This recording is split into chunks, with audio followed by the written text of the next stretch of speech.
Sir ఇప్పుడు ఒక రిలేషన్‌షిప్‌లో ఇద్దరు హస్బెండ్ అండ్ వైఫ్ ఉన్నప్పుడు, ఒక థర్డ్ పర్సన్ ఇన్వాల్వ్ అయ్యాడనుకో, ఆ థర్డ్ పర్సన్ మీద అంటే వీళ్ళ యాక్సెప్టెన్సీ లేకుండా ఇన్వాల్వ్ అయ్యాడు. ఆమెతో చాట్ చేస్తున్నారు. ఆర్ ఒక గర్ల్ ఆ అబ్బాయితో చాట్ చేస్తుందని అనుకుంటే, వాళ్ళ మీద యాక్షన్ తీసుకోవడానికి ఏమన్నా సెక్షన్స్ ఉన్నాయా? మీరు ఫోన్ చేసినప్పుడు నేను ఇదే కేసు మీద పోలీస్ స్టేషన్‌లో ఉన్నా. అవునా? సేమ్ ఇదే కేసే. ఓకే. అబ్బాయి ఎందుకంటే ఇప్పుడున్న సొసైటీలో థర్డ్ పర్సన్ ఇన్వాల్వ్‌మెంట్ అనేది చాలా ఉన్నది. ఎక్కువుంది. చాలా ఉండి రిలేషన్‌షిప్స్ అనేటివి పాడైపోతున్నాయి. చెడిపోతున్నాయి, పాడవుతున్నాయి. సో, ఇప్పుడు అందుకే అడిగాను మూడో నేను. వ్యక్తి డెఫినెట్‌లీ ఇది హ్మ్. మంచి క్వెషన్. ఏంటంటే ఇప్పుడు సొసైటీకి మనం హ్మ్. ఒక సందేశాన్ని ఇవ్వాలంటే అవును. అసలు దీంట్లో ఒక పరిష్కారం ఉంది అన్నమాట. హ్మ్. ఎప్పుడైతే 497 సెక్షన్ తీసేశారో, హ్మ్. ఐపీసీలో 497 అనేది అడల్టరీ ఉండేది. ఓహ్! ఒకప్పుడు అడల్టరీ క్రైమ్ ఉండేది. ఓకే. అంటే వ్యభిచారం క్రైమ్‌గా చేసేవారు. హ్మ్. తర్వాత అలాంటి క్రైమ్‌లో ఏమైందంటే ఎక్కువగా అమ్మాయిలను పోలీస్ స్టేషన్‌కి తీసుకెళ్లడము, హ్మ్. అమ్మాయిలను బాధ పెట్టడము, హ్మ్. ఇలాంటి పోలీసులు చేసేవారు. అంటే ఒక స్త్రీ అడల్టరీలో దొరికిపోయి హ్మ్. పోలీస్ స్టేషన్‌కెళ్తే ఆమెకున్నటువంటి ఆమెకు ఉన్నటువంటి సోషల్ రైట్స్ ఇవన్నీ కోల్పోతుంది. హ్మ్. తర్వాత సొసైటీలో ఆమె కొంచెం గౌరవాన్ని కోల్పోతది. కాబట్టే వుమెన్‌ను రక్షించడానికే అది తీసేశారు. హ్మ్. 497 అనేటటువంటిది వుమెన్‌కి అనుకూలంగా ఉండాలనే ఉద్దేశంతో తీసేశారు. కానీ హ్మ్. చివరికి అదేమైందంటే మెన్‌కు అనుకూలంగా మారింది. ఓకే. అద్ ఒక ఫ్యామిలీ ఇష్యూలో హ్మ్. అంటే ఒక భార్య ఇప్పుడు సోషల్ నెట్వర్క్ పెరిగిపోయింది. సోషల్ మీడియా పెరిగిపోయింది. అవును. వాట్సాప్‌లు, తర్వాత ఇన్‌స్టాలు ఇలాంటివన్నీ పెరిగిపోయాయి. అవును. ఇప్పుడు నేను చేస్తున్నటువంటి కేస్‌లో హ్మ్. ఇన్‌స్టాగ్రామ్‌లో దొరికిపోయారు ఇద్దరు. ఓకే. Vulgar messages. హ్మ్. జడ్జే ఆ మెసేజెస్ చూసి దీన్ని కవర్‌లో పెట్టండి అని చెప్పింది. హ్మ్. ఈ మెసేజెస్ ఓపెన్ చేయకండి. కవర్‌లో పెట్టండి. ఓకే. అలాంటి మెసేజెస్ దొరికాయి. హ్మ్. మరి దాన్ని ప్రూవ్ చేయడం ఎలాగా అంటే దానికి మళ్ళీ ఒక సిస్టమ్ ఉంటుంది. హ్మ్. దానికి 65 అనే ఒక సర్టిఫికేట్ తీసుకోవాలి. హ్మ్. ఫోరెన్సిక్ ల్యాబ్‌లో దాన్ని ట్రూత్ ల్యాబ్ అని ఒకటి ఉంటుంది హైదరాబాద్ బంజారా హిల్స్‌లో. హ్మ్. దాని నుంచి ఫోరెన్సిక్ రిపోర్ట్ తీసుకోవాలి. హ్మ్. ఇది ఎక్కడ అంటే దీన్ని ఎడిటింగ్ చేయలేదు. హ్మ్. ఇది ఎక్కడ మార్పు జరగలేదు.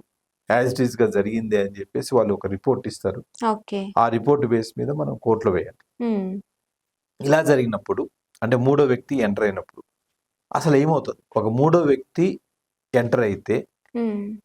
వైఫ్ అండ్ హస్బెండ్ మధ్యలో లవ్ అండ్ ఎఫెక్షన్ పోతుంది. అవును.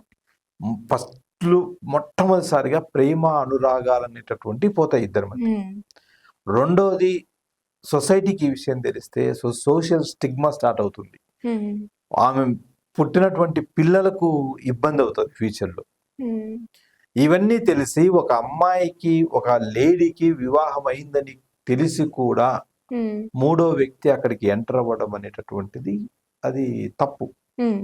సో, దీని మీద సివిల్, క్రిమినల్ కేసెస్ కూడా పెట్టొచ్చు. ఓకే. సివిల్ కేస్ పెట్టాలి అంటే ఏం చేయాలంటే అలీనియేషన్ ఆఫ్ ఎఫెక్షన్ అనేటటువంటిది ఒకటి ఉంటుంది. హ్మ్. అంటే నా జీవితాన్ని ఈడు నాశనం చేశాడు. వీడి వల్ల మొత్తం నా హ్మ్. జీవితం పోయింది. హ్మ్. నా భార్యను పోగొట్టుకున్నా, డైవర్స్ చేసినా, నా ఫ్యామిలీ మొత్తం రోడ్డున పడిపోయింది. మెంటల్‌గా నాకు మానసికంగా, ఆర్థికంగా, శారీరకంగా హ్మ్. చాలా ఇబ్బంది జరిగింది. హ్మ్. నాకు ఒక థ్రెట్ ఉందని చెప్పేసి ఇతనేంటంటే ఒక ఓఎస్ అంటాం. అంటే హ్మ్. సివిల్ కేస్ ఒకటి వేయొచ్చు. డ్యామేజ్ సూట్ వేయొచ్చు. హ్మ్. డ్యామేజ్ సూట్ ఇంతకుముందు ఒకసారి కేరళలో వేస్తే 37 లాక్ 1 క్రోర్ కేస్తే హ్మ్. 37 లాక్స్ ఇచ్చాడు అబ్బాయి. ఓకే. అది హ్మ్. వచ్చింది. హ్మ్. తర్వాత కోర్ట్‌లో ఢిల్లీ హైకోర్టులో ఏంటంటే సహనా బేగం అని చెప్పేసి ఆమె వాళ్ళ హస్బెండ్ మీద కేసు వేసింది. హ్మ్. అంటే వాళ్ళ హస్బెండ్ వేరే అమ్మాయితో హ్మ్. తిరుగుతున్నాడు. ఈమెను పట్టించుకోవట్లేదు. హ్మ్. కాబట్టి ఆమె మీద సివిల్ కేస్ వేసింది. అంటే అబ్బాయిలకే గాకుండా అమ్మాయిలకు గూడా వర్తించుతది. స్పౌస్ ఇద్దరికీ ఎవరికైనా ఈక్వల్‌గా. వేసుకోవచ్చు. ఇప్పుడు ఈవెన్ ఓకే. చాలా మందికి తెలియని విషయం ఏంటంటే 498 అబ్బాయి కూడా పెట్టొచ్చు. ఓకే. అమ్మాయిలే హ్మ్. కాదు అక్కడ హ్మ్. స్పౌస్ అని ఉంటది. అబ్బాయి కూడా పెట్టొచ్చు. హ్మ్. 1, 2 కేసులు పడ్డాయి కూడా ఇలాగా. ఓకే. జస్ట్ మనకు లా అవేర్‌నెస్ లేకపోవడం వల్లనే ఇవన్నీ జరుగుతున్నాయి. హ్మ్.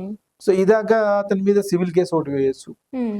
తర్వాత అతన్ని ఈ అమ్మాయిని పార్టీ చేస్తూ ఇద్దరిని పార్టీ చేస్తూ పోలీస్ స్టేషన్లో కేసు పెట్టొచ్చు, క్రిమినల్ డిఫమేషన్, తర్వాత ఇది మోసం చేసిందని సెక్షన్ 318 చీటింగ్ కేసులు ఇలాంటివన్నీ పెట్టొచ్చు. ఓకే. క్రిమినల్ డిఫమేషన్ తో పాటు క్రిమినల్ బ్రీచ్ ఆఫ్ ట్రస్ట్ అనేది ఒకటి ఉంటుంది. అంటే ఇద్దరి మధ్య ఉన్నటువంటి నమ్మకాన్ని చెరగొట్టింది ఆమె. సో దాని మీద కేసులు వేయచ్చు. ఓకే. కానీ పోలీసులు భర్త భార్యకు అగేనెస్ట్ గా కేసు పెట్టడానికి వెళ్తే తీసుకోవట్లేదు. ఎందుకు? దాని ఫ్యామిలీ కేసుగా క్లోజ్ చేస్తుంది. ఓ. ఇది ఫ్యామిలీ కేసు, సివిల్ కేసు అని క్లోజ్ చేస్తున్నారు. ఈ రోజు పోయినటువంటి కేసులో కూడా ఇలాగే జరిగింది. ఓకే. కాకపోతే దీన్ని ఏం చేయాలంటే మనం మొత్తం పిటిషన్ కరెక్ట్ గా తయారు చేసి కోర్టులో ప్రైవేట్ కంప్లైంట్ వేయాలి. క్రిమినల్ డిఫమేషన్ కోర్టులో ప్రైవేట్ కంప్లైంట్ వేయాలి. ఆధారాలు ఉన్నప్పుడు కోర్టు ఖచ్చితంగా వాళ్ళని శిక్షిస్తుంది. కన్విక్షన్ అనేది పడుతుంది. 100% ఇతనికి ఏదైతే కంపెన్సేషన్ రావాలో ఆ కంపెన్సేషన్ కూడా వస్తుంది. కొంత టైం పడుతుంది. మూడో వ్యక్తి ఒక కుటుంబంలో ఎంటర్ అయితే ఖచ్చితంగా అతని మీద చర్యలు తీసుకోవచ్చు. ఇప్పుడు మొన్న 2025 సెప్టెంబర్ నుంచి ఢిల్లీ హైకోర్టు ఎప్పుడైతే దీన్ని డిక్లేర్ చేసిందో, దీని థాట్స్ అనేటటువంటి దాంట్లో అలినియేషన్ ఆఫ్ ఎఫెక్షన్ అని చెప్పేసి ఆ కేసు తీసుకోండి, కేసులు వస్తే ఇలాంటివి తీసుకోండి అని చెప్పేసి ఢిల్లీ హైకోర్టు కూడా. సో ఇలాంటివి క్రిమినల్ కేసులు పెట్టొచ్చు, సివిల్ కేసులో పెట్టొచ్చు. డైరెక్ట్ గా అడల్టరీ లేదు, కానీ వేరే మార్గాలు ఉంటాయి.